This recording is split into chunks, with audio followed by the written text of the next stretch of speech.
Hello friends, आपल्या सर्वांची आवडती मालिका तू ही रे माझा मितवा या मालिकेच्या आजच्या मंगळवार 2 जूनच्या एपिसोडमध्ये आजपर्यंतचा सगळ्यात भयानक ट्विस्ट आला आहे. मग नेमकं घडलंय तरी काय? तर फ्रेंड्स, आपल्या सगळ्यांना माहिती आहे की ईश्वरी आणि अर्णवने राजेशचं सत्य सगळ्यांसमोर आणलंय. राजेशचा खेळ संपलाय. पण खेळ संपेल तो राजेश कसला? राजेशला पोलिसांनी पकडलं होतं, परंतु पोलीससुद्धा असे कसे देवाला माहीत. राजेशने या पोलिसांना धक्का दिला, त्या पोलिसाचीच बंदूक मिळवली आणि ईश्वरीच्या डोक्याला बंदूक लावली आणि अर्णवला सांगितलं, मला इथून जाऊ दिलं नाही तर या ईश्वरीचा गेम मी येथेच खल्लास करणार. जर मी येथून सुखरूप जात असेल तरच ही माझी इंदोरी जिलेबी जिवंत राहणार, नाहीतर मी पण ढगात आणि ती पण ढगात. एवढं लक्षात ठेव. ईश्वरीला अवस्थेत पाहून अर्णव चांगलाच घाबरला. मग खरंच राजेश ईश्वरीला मारणार का? अर्णव ईश्वरीला वाचू शकेल का? आता नेमकं घडणार तरी काय हे जाणून घेण्यासाठी हा व्हिडिओ शेवटपर्यंत नक्की पहा. फ्रेंड्स, आजच्या एपिसोडच्या सुरुवातीलाच अर्णव, आकाश, तारा, शिर्के हे सगळे गाडीजवळ बाहेर उभे असतात आणि डॉक्टरला आतमध्ये जाऊन खूप वेळ झालेला असतो, पण डॉक्टर अजून काय आला नाही. त्यामुळे या चौघांना खूप टेन्शन येतं. अजून डॉक्टर का आला नाही हा प्रश्न या सगळ्यांना पडतो. आकाश म्हणतो, त्या राजेशने डॉक्टरला काही केलं तर नाही ना? अर्णव म्हणतो, नाही, मला नाही असं वाटत तो डॉक्टरला काही करेल. तारा, आता तू आतमध्ये जा, घाबरू नकोस, आम्ही सगळे इथे आहोत, तुला काही होणार नाही. तारा म्हणते, ठीक आहे सर. आणि तारा ही आतमध्ये निघून जाते. सगळेजण हे बाहेरच असतात. थोड्याच वेळात तारा या गोडाऊनमध्ये येते. सर सर असा आवाज देत देत ती पुढे येते आणि तेथे चक्क म्हणजे ताराला दिसत नाही, पण काही खोक्यांमागे चक्क या डॉक्टरला खुर्चीला बांधून ठेवलेलं असतं. त्याच्या तोंडात बोळा असतो, त्यामुळे त्याला आरडाओरडासुद्धा करता येत नाही. याचा अर्थ राजेशने या डॉक्टरला तेथे बांधून ठेवलं आहे. आणि तारा ही सरसर आवाज देत असते, तिच्या हातात बॅग असते. तेवढ्यात राजेश तेथे येतो आणि आल्या आल्या लगेच ताराला जवळ घेतो. पण तारा त्याला दूर लोटते आणि म्हणते, सर दूर व्हा, नका येऊ माझ्याजवळ. तर राजेश विचारतो, काय झालं? तारा चिडून म्हणते, तुम्ही एकटेच चाललाय मलेशियाला, तुम्हाला माझ्यावर प्रेम नाही आहे, काही घेणं देणं नाही आहे, मला कळलं आहे सगळं, त्यामुळे जवळ येऊ नका. तर राजेश म्हणतो, तारा डार्लिंग, हेच ओळखलंस का तू मला? अगं, मी एकटा आत्ता मलेशियाला चाललो आहे, कारण तेथे गेल्यावर मी सगळं सेट करणार आणि मग एकदा का सगळं सेट झालं त्यानंतर मी तुला माझ्याबरोबर घेऊन जाणार. तू मला हेच ओळखलंस का? पण तारा म्हणते, जाऊ दे सर, मी तुमच्यासाठी हे सगळं सामान आणलं आहे, हे घ्या तुमची मलेशियाची तिकीटं आणि हे सगळं सामान जे तुम्ही मला सांगितलं होतं. राजेश म्हणतो, वा तारा वा, खरंच तू माझं इतकं छान काम केलं आहे ना. आता पहा, मी एकदा मलेशियाला जाऊन सेट झालो की तुला तेथे बोलून घेणार. मग तेथे फक्त तू आणि मी, आपण दोघे लग्न करणार, आपला सुखाचा संसार सुरू करणार. तारासुद्धा खुश असल्याचं खोटं नाटक करते. खरंच सर, जेव्हापासून माझी आणि तुमची भेट झाली ना, मी सुद्धा हेच स्वप्न पाहिलं आहे की आपल्या दोघांचं लग्न होईल, आपण दोघे सुखाचा संसार करू. राजेश म्हणतो, ठीक आहे तारा, तू 2 मिनिट थांब, मी आलोच आत्ता. असं म्हणून राजेश हा दरवाजाच्या बाहेर येतो. तोपर्यंत तारा ही तशीच असते, तिला काही बांधलेलं नाही आहे, काही नाही आहे. राजेशने फक्त तिला 2 मिनटं तेथे उभं राहायला सांगितलं आहे आणि राजेश हा लगेच दरवाजाच्या बाहेर येऊन लपतो आणि थोड्याच वेळात त्याच्या हातामध्ये चक्क एक पेट्रोलचा कॅन असतो आणि राजेश या गोडाऊनच्या 4ही बाजूने हे पेट्रोल ओततो आणि निवांत तेथे बसतो. त्याच्या हातामध्ये काळी पेटी असते. राजेश म्हणतो, मी माझ्या विरुद्धचे सगळे पुरावे तर जाळून टाकले, आता माझ्या विरुद्धचे 4 साक्षीदार फक्त या जगात जिवंत आहेत. पहिले ते 2 खोटे साक्षीदार ज्यांनी माझ्या अपघातामध्ये खोटी साक्ष दिली होती, मग तो डॉक्टर आणि ही तारा, आणि आज या चौघांना सुद्धा मी जाळून टाकणार. म्हणजे माझ्या विरुद्ध कोणताही साक्ष, कोणतेही पुरावे राहणार नाही. आणि डॉक्टरला राजेश म्हणतो, डॉक्टर तू माझा खूप चांगला मित्र आहे रे, आणि पहा मरताना सुद्धा तुझी सोय करून गेलोय मी, तुझ्याबरोबर ताराला सुद्धा पाठवतोय, दोघे मस्त एन्जॉय करत करत जा स्वर्गापर्यंत. असं म्हणून राजेश चक्क काडीपिटी पेटवून तेथे फेकून देतो आणि क्षणात तेथे मोठी आग लागते. आणि आग लागताच राजेश हा धावत पळत या गोडाऊनच्या बाहेर येतो आणि गोडाऊनचा दरवाजासुद्धा लॉक करून घेतो. आणि मग तो गोडाऊनच्या बाहेर येऊन उभा राहतो, तर त्याला दिसतं की सगळं गोडाऊन जळतंय. हे पाहून राजेश खूप खुश होतो आणि एखाद्या राक्षसासारखा हसू लागतो आणि म्हणतो, झालं, आता माझ्या विरुद्ध कोणतीही साक्ष नाही, कोणताही पुरावा नाही.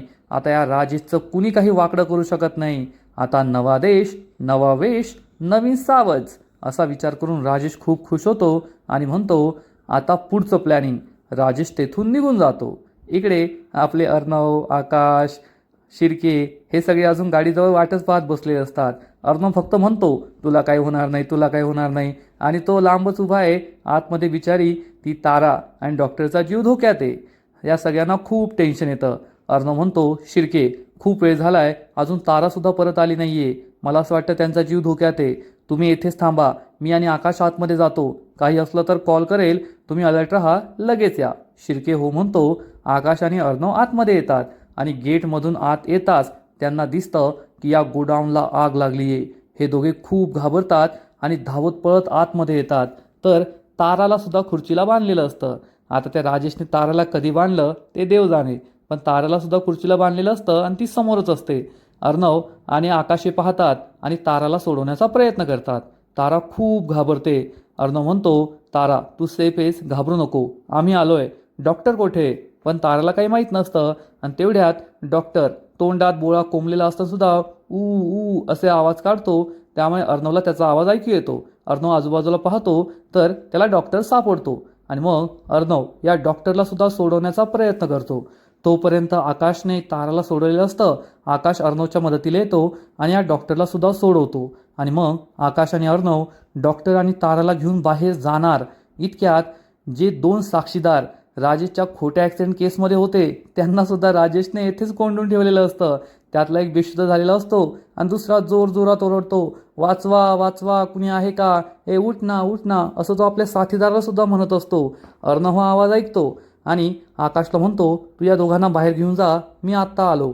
आणि अर्णव हा आतमधील खोलीत येतो. त्याला दिसतं की हे दोन साक्षीदार येथेच आहेत आणि अर्णव या दुसऱ्या साक्षीदाराला उठवतो आणि मग या दोघांना घेऊन तो या आगीतून बाहेर पडतो, गोडाऊनमधून बाहेर पडतो. आणि मग थोड्याच वेळात सगळेजण हे बाहेर उभे असतात. अर्णव या सगळ्यांना समजावून सांगतो आता तुम्ही सेफ आहात, घाबरण्यासारखं काही नाही आहे, घाबरू नका. पण तुम्हाला आता कळलंय ना तुम्ही त्या राजेशची साथ देऊन किती मोठी चूक केलीत. तर हे दोन साक्षीदार म्हणतात हो अर्णव साहेब, आम्हाला आमची चूक कळली आहे. आता आम्ही त्या राजेशची साथ नाही देणार, तुम्ही जसं म्हणाल तसंच करू. डॉक्टर म्हणतो हो ना अर्णव सर, मला नव्हतं वाटलं तो राजेश माझा जीव घेईल. खरंच किती नीच माणूस आहे तो. आता आम्ही तुमच्या बाजूने आहोत, तुम्ही जे म्हणाल आम्ही तेच करू.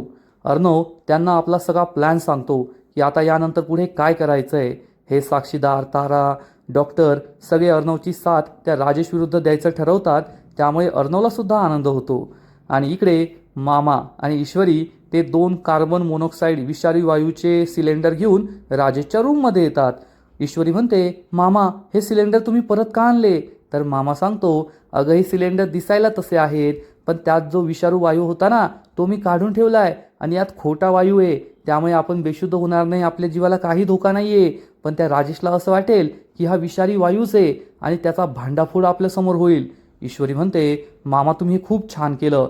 यावेळेस त्या राजेशचा खूप घाणेरडा प्लॅन आहे आणि आपल्याला त्याचा प्लॅन हाणून पाडता येईल. मामा म्हणतो मी हे सिलेंडर त्याच जागी ठेवून देतो म्हणजे राजेशला काही कळायचं नाही. मामा त्या ठिकाणी सिलेंडर ठेवतो. ईश्वरी कुणी येतं की काय यावर लक्ष ठेवून असते. थोड्या वेळानंतर ईश्वरी ही गणूबाप्पासमोर तिच्या रूममध्ये असते आणि गणूबाप्पाला म्हणते गणूबाप्पा खूप खूप थँक्यू, तू पुन्हा एकदा माझा तुझ्यावरचा असलेला विश्वास सार्थ केलास.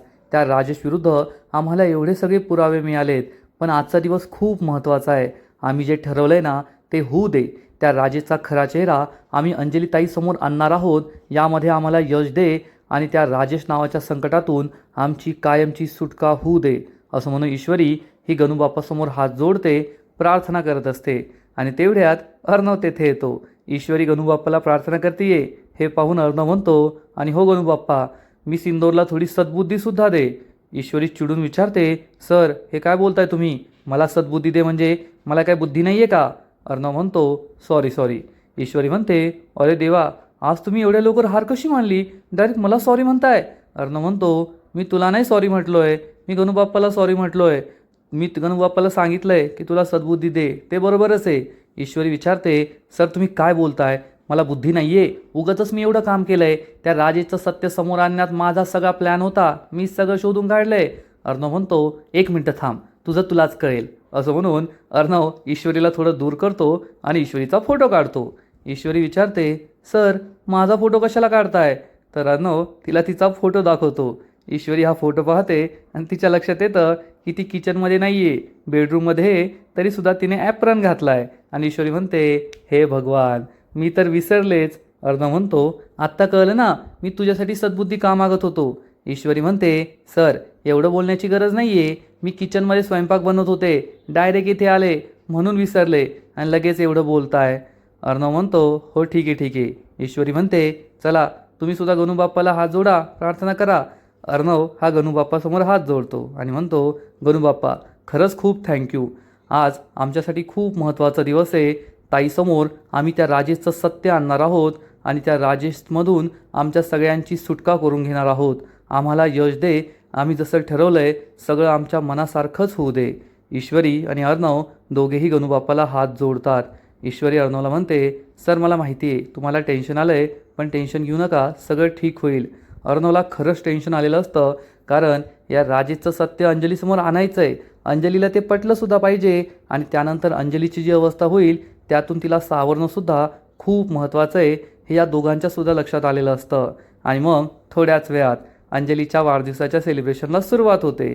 सगळेजण छान तयार होऊन आलेले असतात आणि अंजली केक कट करत असते. राजेश तिच्या शेजारीच उभा असतो आणि सगळे हॅपी बर्थडे टू यू असं म्हणून टाळ्या वाजत असतात. ईश्वरी, नम्रता, आकाश सगळेजण खूप खुश असतात.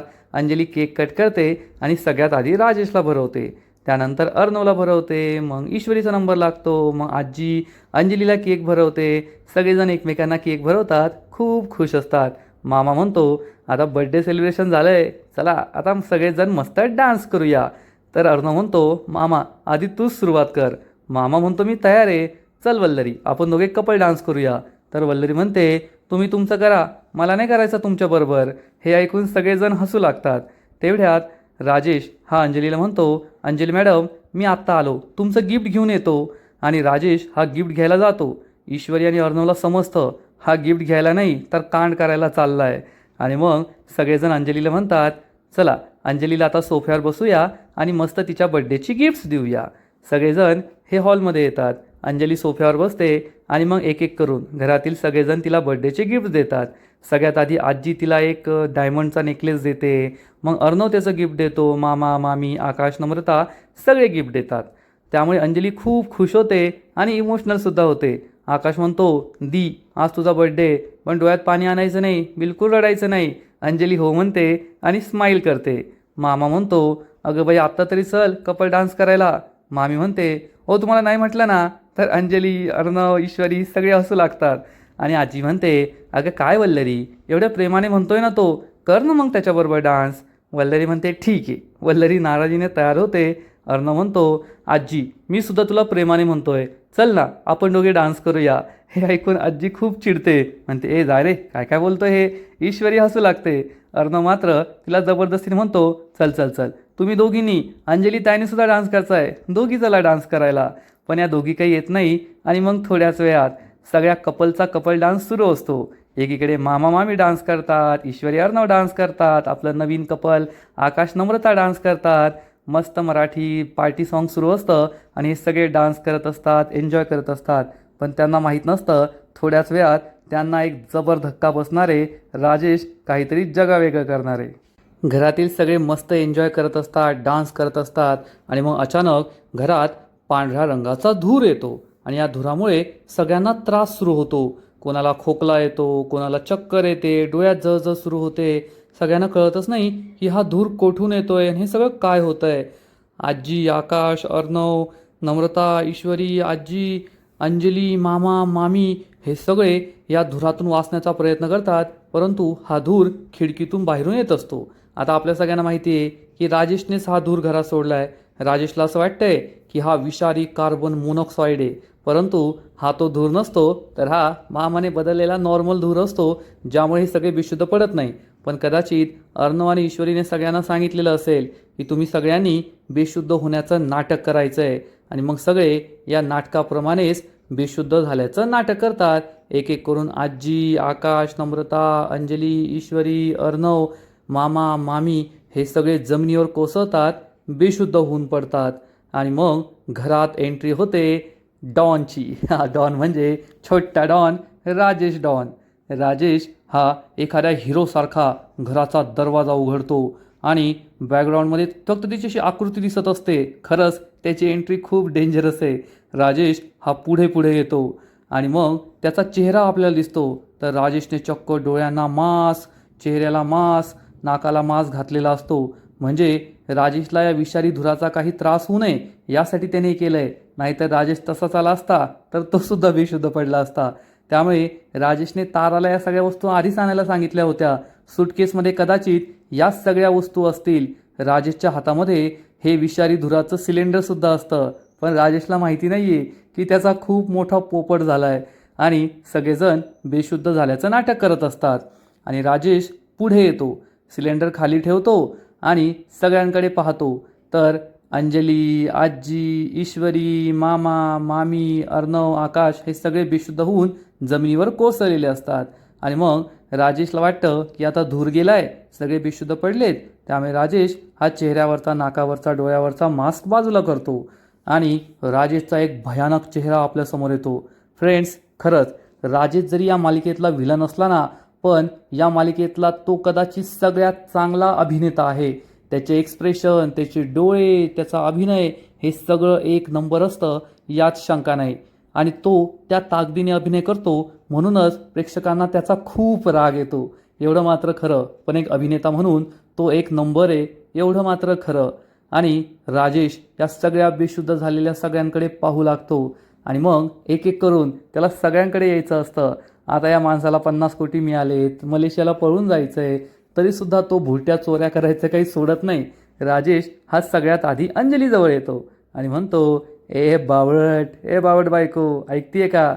अगं, तुला कधीच माझं सत्य कळलं नाही. तुझ्या डोळ्यासमोर, तुझ्या नाकासमोर मी एवढे घोटाळे केले, घरात एवढे कटकारस्थानं केली, तरीसुद्धा तुझा माझ्यावरच विश्वास?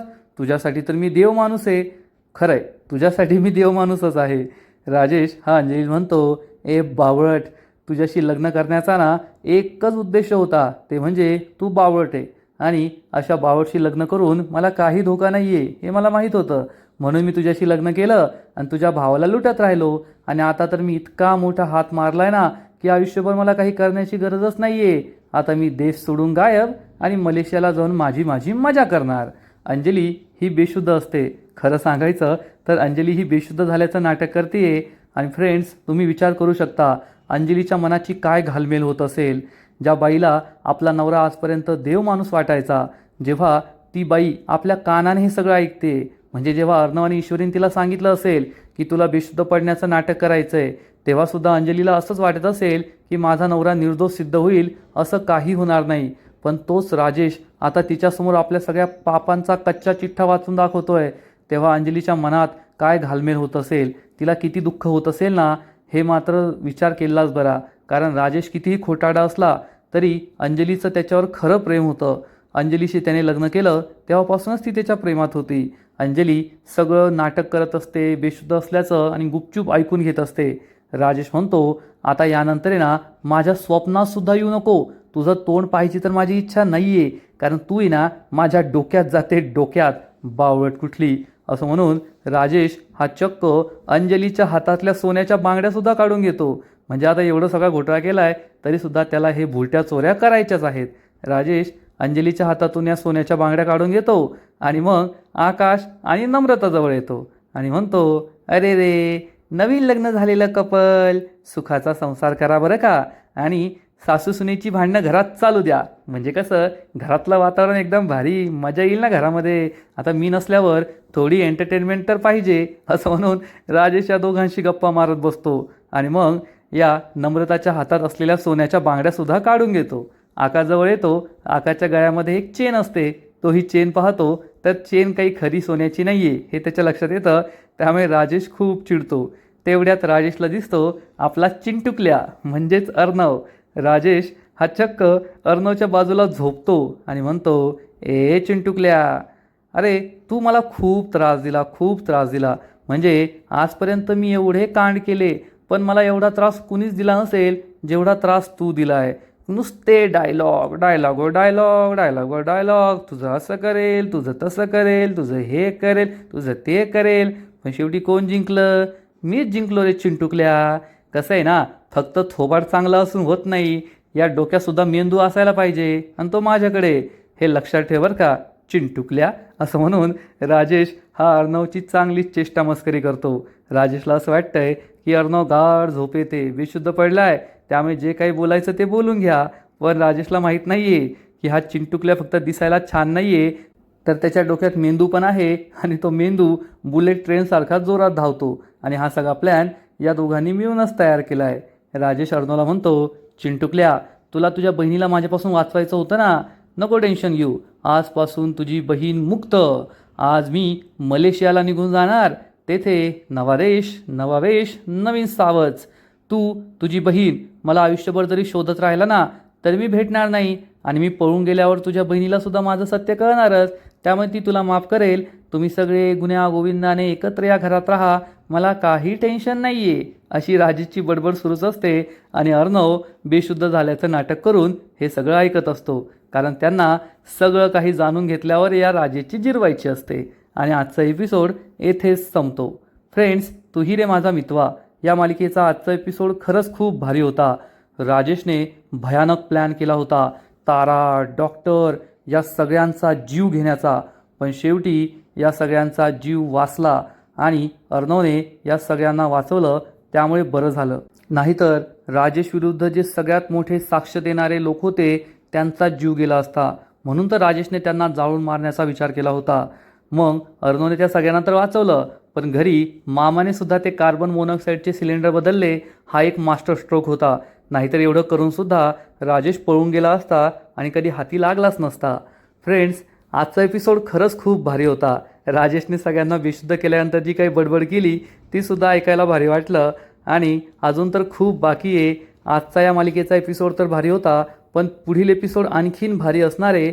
आणखीन मोठा ट्विस्ट या मालिकेत येणार आहे. मग नेमकं घडणार तरी काय? तर फ्रेंड्स, अर्णवबरोबर बडबड केल्यानंतर राजेश हा ईश्वरीजवळ येईल. ईश्वरी ही बेशुद्ध पडलेली असेल सोफ्यावर, आणि राजेश म्हणेल, माझी इंदोरी जिलेबी, तू अशी एकमेव मुलगी आहे जी मला हवी होती आणि मी तिला मिळवू शकलो नाही. पण अजूनही वेळ गेलेली नाही आहे. माझ्या मलेशियाच्या फ्लाईटला वेळ आहे, आणि मी माझं कोणतंही काम अधुरं ठेवत नाही. इंदोरी जिलेबी, आज मी तुला मिळवणार. तू कायमची माझी होणार. आता गुडबाय किस तर करायलाच पाहिजे. असं म्हणून राजेश चक्क ईश्वरीच्या जवळ येण्याचा प्रयत्न करणार. पण त्याच वेळेस ईश्वरी खाटकन डोळे उघडेल, आणि हे पाहून राजेशला जबर धक्का बसणार. ईश्वरी उठून उभी राहील. राजेशला कळणारच नाही ईश्वरी अचानक कशी काय बेशुद्धीतून बाहेर आली. आणि ईश्वरी या राजेशला म्हणेल, तुझा खेळ संपलाय राकेश. आणि ती या राजेशच्या सनसनीत मुस्काटात मारणार. राजेश जमिनीवर जाऊनच लोळेल, आणि मग एक एक करून घरातील सगळे उठून बसतील, जागे होतील. आणि थोड्या वेळानंतर याच्या पुढचा प्रोमो आपल्याला पाहायला मिळणार आहे. अर्णव आणि ईश्वरीने चक्क पोलिसांना घरी बोलवलेलं असेल, आणि पोलीस हे राजेशला पकडून घेऊन जात असतील. परंतु त्याच वेळेस राजेश चक्क इन्स्पेक्टरची बंदूक घेणार आणि ईश्वरीला पकडणार. ईश्वरीच्या डोक्याला बंदूक लावेल. अर्णव, अंजली, घरातील सगळेजण खूप घाबरतील. सोड सोड असं म्हणतील. पण राजेश म्हणेल, ए चिंटुकल्या, तुला काय वाटलं या राजेशला तू एवढ्या सोप्यात पकडू शकतो? अरे राजेश मी राजेश. राजेश कधी कोणाच्या हाती लागलाही नाही, लागणारही नाही. तू मला कधीच पकडू शकत नाही. सगळ्यांनी मागं व्हायचं. चला, सगळ्यांनी मागं व्हायचं. जर मला पोलिसांच्या हवाली केलं ना, तर या इंदोरी जिलेबीला सुद्धा मी ढगात पाठवीन, एवढं लक्षात ठेवायचं. अंजली रडू लागेल. त्यानंतर अर्णव खूप घाबरलेला असणार. सोड माझ्या ईश्वरीला, सोड. पण राजेश खूप चिडलेला आहे, आणि तो काहीही करू शकतो. मग आता पुढे काय होणार? राजेश हा खरंच ईश्वरीला आपल्याबरोबर घेऊन जाणार का, की मग ईश्वरीला ढकलून तेथून पळून जाणार? तो पोलिसांच्या हाती लागणार नाही का? तो ईश्वरीला खरंच काही करणार तर नाही ना? हे सगळं पाहणं खूप इंटरेस्टिंग असणार आहे. तर फ्रेंड्स, तुम्हाला काय वाटतं? ईश्वरीचं काय होईल? राजेश हा जाईल का जेलमध्ये? अर्णव ईश्वरीला वाचू शकेल का? नक्कीच कमेंट करून सांगा. आणि तू ही रे माझा मितवा या मालिकेचे असेच नवीन नवीन एपिसोड, नवीन नवीन अपडेट सर्वात आधी पाहण्यासाठी व्हिडिओला लाईक करा, शेअर करा, चॅनलला सबस्क्राईब करून बेल आयकॉनवर क्लिक करा. म्हणजे या मालिकेचे नवीन नवीन एपिसोड तुम्हाला सर्वात आधी पाहायला मिळतील. खूप खूप खूप धन्यवाद.